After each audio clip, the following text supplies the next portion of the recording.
Bismillahirrahmanirrahim. Assalamualaikum warahmatullahi wabarakatuh. Alhamdulillahirabbil alamin. Segala puji bagi Allah yang masih memberikan kita nikmat iman, nikmat Islam, hati yang masih terpaut dengan kajian. Sholawat serta salam semoga tetap tercurah kepada baginda Nabi besar Muhammad sallallahu alaihi wasallam.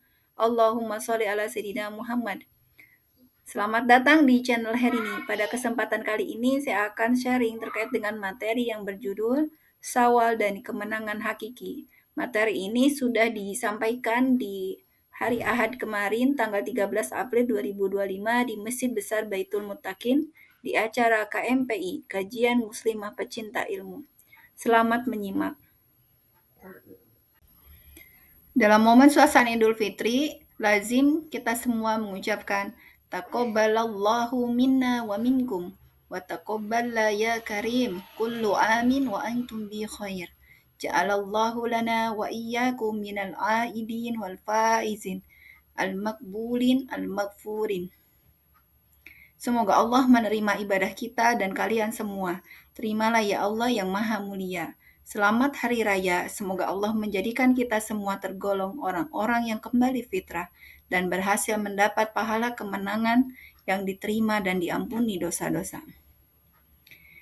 Tahukah teman-teman semuanya, bahwasanya ucapan Idul Fitri yang biasa kita sampaikan kepada saudari-saudara muslim yang lain, itu bermakna sangat baik, bermakna mendalam.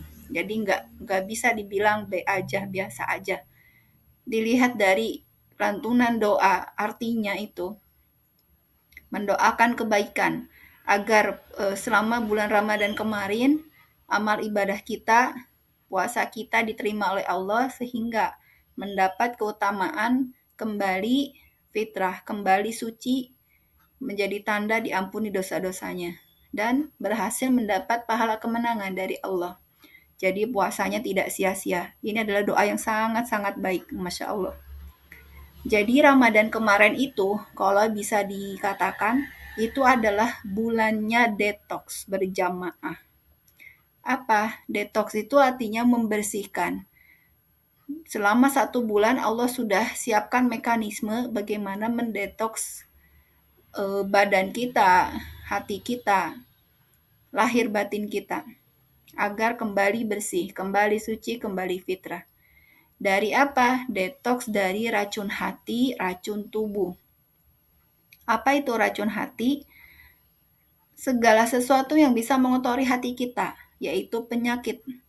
Penyakit hati. Penyakit hati, jadi hati itu ada yang sehat, yang disebut kolbun salim, ada hati yang sakit, kolbun marid, dan hati yang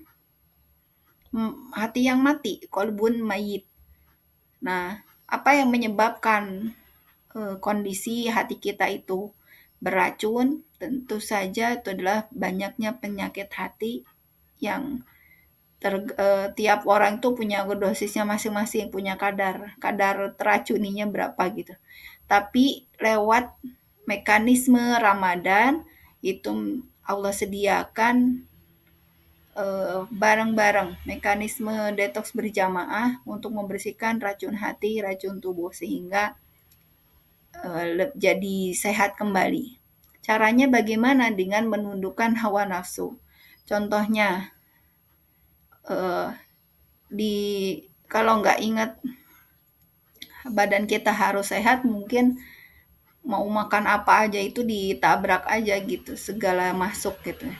Tapi karena ada target agar badan kita sehat, maka mulailah ada komitmen untuk mengurangi gorengan, no gula, no tepung, no minyak, ada bahkan no karbo yang berlebihan betul-betul dikendalikan gitu.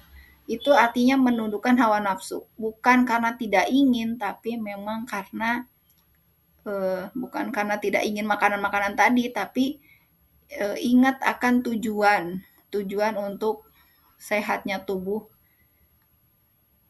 Akhirnya jadi mengikuti mekanisme tadi sehingga akhirnya sesuai target, mendapatkan kemenangan.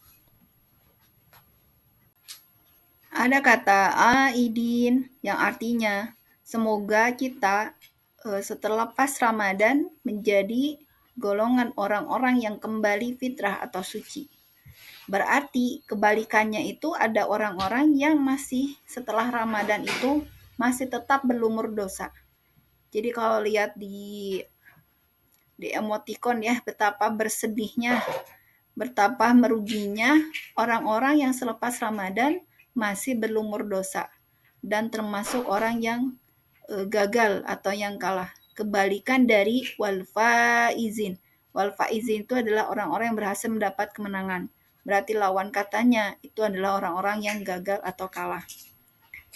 Sebagaimana Rasulullah bersabda, Rogima anfu rajulin dakhala alaihi ramadanu summan salaha qabla ayyukfara lahu.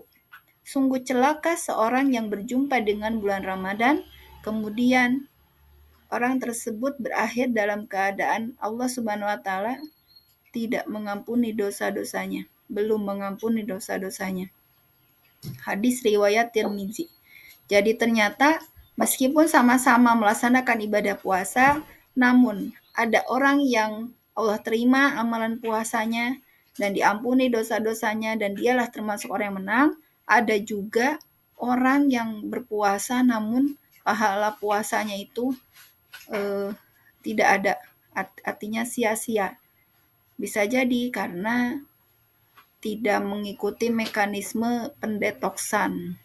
Jadi tetap dalam keadaan banyak berlumur dosa.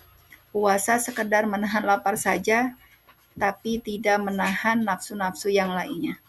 Amat merugilah orang-orang yang seperti ini. Semoga kita tidak termasuk di dalamnya. Telah terlewati bulan Ramadan, bulan istimewa. Sampai-sampai Allah sampaikan di Al-Quran bahwasanya Ramadan itu memiliki julukan Sahrun Azim, bulan yang agung. Sahrun Mubarak, bulan yang penuh berkah. Arti berkah sendiri ziyadatul khair, artinya banyak melimpah kebaikan di dalam bulan Ramadan. Aktivitasnya pun istimewa, yaitu connecting Quran dan puasa. Di mana di bulan Ramadan di semua tempat, di berbagai majelis taklim, majelis ilmu, dari mulai di rumah-rumah, baik individu, keluarga, di tengah masyarakat, di bulan Ramadan kemarin, maka suasananya itu penuh dengan berkoneksi dengan Al-Quran, baik secara individu maupun berjamaah.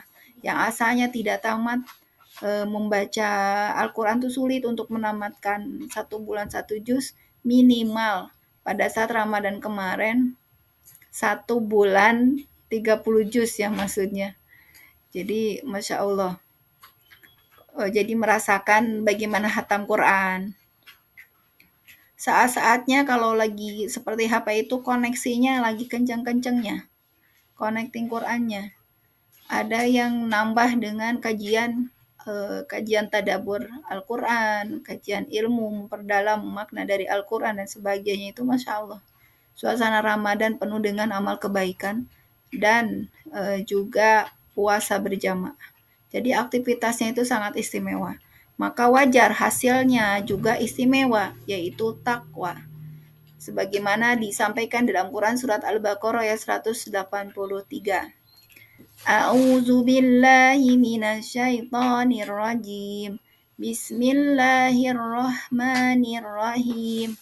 Ya ayyuhallazina amanu kutiba alaikumus kama kutiba alal ladzina min qablikum la'allakum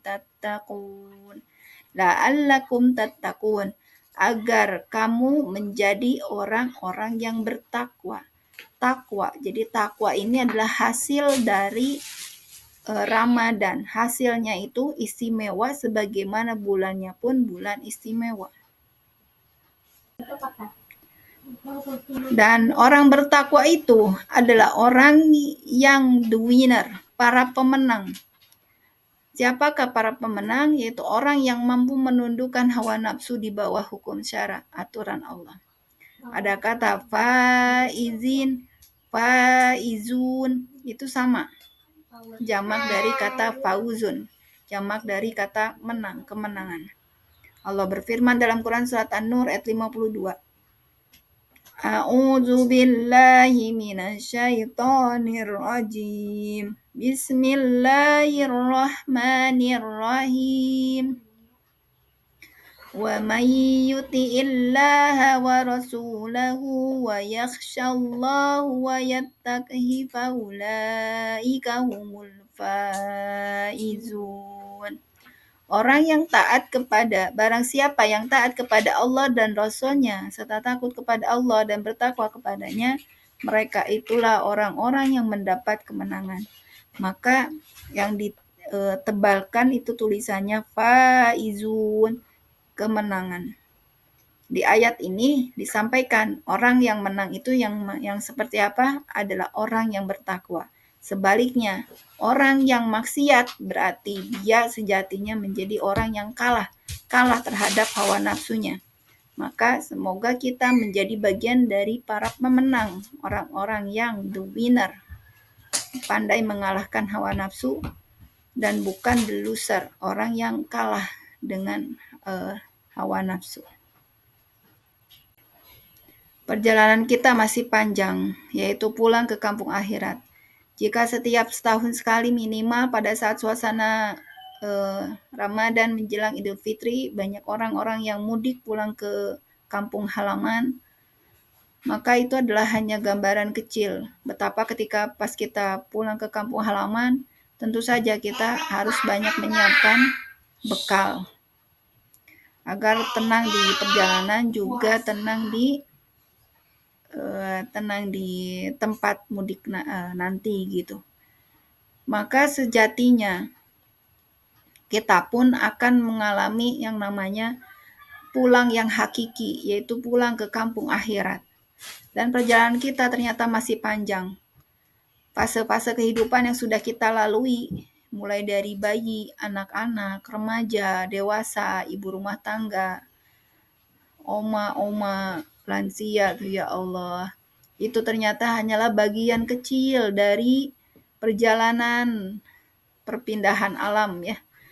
Itu semua hanya perjalanan di alam dunia. Dan itu tidak seberapa dibandingkan perjalanan yang akan dilalui nanti.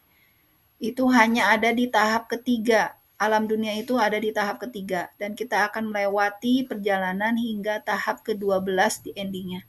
Artinya masih ada 9 fase perjalanan.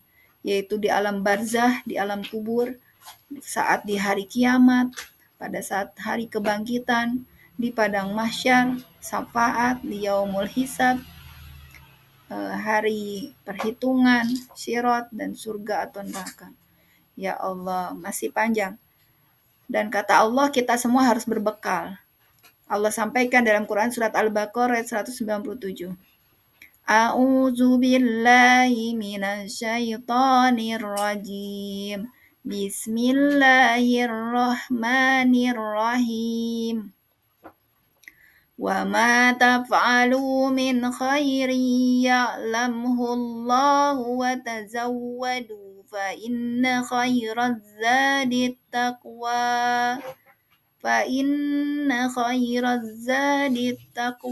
wattaquni ya ulil albab. Segala kebaikan yang kamu kerjakan pasti Allah mengetahuinya. Berbekallah karena sesungguhnya sebaik-baik bekal adalah takwa. Bertakwalah kepadaku, wahai orang-orang yang mempunyai akal sehat. Ya, yang di boldnya itu adalah sebaik-baik bekal adalah takwa. Jadi itu yang jangan sampai dilupakan ketika kita mengarungi kehidupan dunia dan berbekal hingga kepulangan nanti. Yaitu bekal yang terbaik adalah takwa, senantiasa tunduk patuh terhadap seluruh aturan Allah dimanapun, kapanpun, dimanapun berada dan kapanpun dalam kondisi apapun.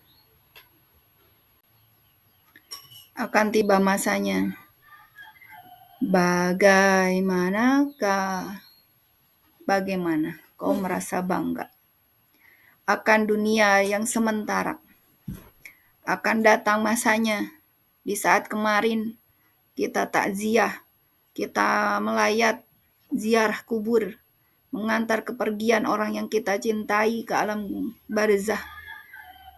ke kuburan, maka akan tibanya cepat atau lambat giliran kita yang dimasukkan ke liang lahat. Sudah siapkah kita? Secinta-cintanya kita dengan almarhum, dengan orang yang meninggal, tentu kita tidak mau ikut-ikutan masuk ke dalam kuburan. Namun Allah sampaikan, ada teman yang paling setia yang ngikut kemanapun, ketika di dunia ngikut, di alam kuburan ngikut, sampai di alam akhiratnya nemenin. Teman setianya itu apa? Yaitu amal soleh yang berlandaskan pada iman dan ketakwaan. Allah sampaikan di dalam Rasulullah SAW bersabda dalam hadis riwayat Al-Bukhari.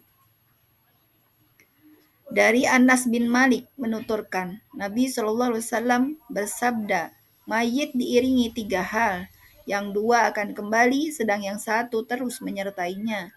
Ia diiringi oleh keluarganya, ahluhu wa maluhu wa amaluhu. Keluarganya, hartanya, dan amalnya. Harta dan keluarganya akan kembali, sedang amalnya akan terus tetap bersamanya. Sebesar-besarnya rumah yang ditempati ketika di dunia, maka akhir tempat dari setiap individu yang berpulang ke negeri akhirat hanyalah 2 meter kali 1 meter. Tak lebih dari itu. Maka untuk apa kita berbangga-bangga dengan berbagai kenikmatan yang Allah titipkan kepada kita? Sebagus apapun keluarga kita menghias kuburan, entah itu bertabur bunga dan sebagainya, tapi entah apa yang terjadi di alam kuburan jika tidak berbekal iman dan takwa, jika tidak berbekal amal saleh, karena dialah yang akan menentukan nyaman tidaknya nasib kita di alam barzah. Takwa itu adalah best friend forever, BFF gitu ya.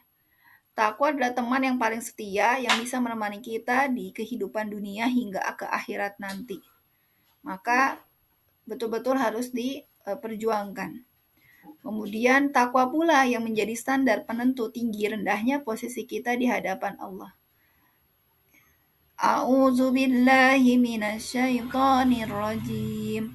Bismillahirrahmanirrahim. Inna akramakum indallahi atqakum innallaha alimun khabir. Sesungguhnya yang paling mulia di antara kamu di sisi Allah adalah orang yang paling bertakwa. Quran surat Al-Hujurat ayat 13. Maka kalau kita ingin meraih ridhonya Allah, ingin mulia di hadapan Allah, kejarlah takwa. Dan jangan sampai terjebak pada menggadaikan takwa demi cinta dunia. Itu menjadi sumber kecelakaan. Jadi yang menjadi mulia tidaknya itu bukanlah harta benda, bukanlah kecantikan, bukanlah terkenal dan sebagainya, tapi sejauh mana ketakwaan kita kepada Allah. Kemudian, takwa pula yang menjadi standar penentu tempat kita di akhirat. Apakah kita termasuk ke dalam ashabul yamin atau ashabus shimal? Allah sampaikan dalam Quran surat Al-Waqiah ayat 27. Wa ashabul yamini ma ashabul yamin. Dan golongan kanan, alangkah bahagianya golongan kanan itu. Wa ashabus shimali ma ashabus shimal. Dan golongan kiri, alangkah sengsaranya golongan kiri itu. Tentu dengan berbekal takwa, maka Allah akan masukkan orang-orang yang bertakwa itu ke dalam golongan kanan, golongan yang bahagia kelak di akhirat. Dan takwa pula yang menjadi kunci keberkahan hidup, yang disampaikan dalam Quran surat Al-A'raf ayat 96.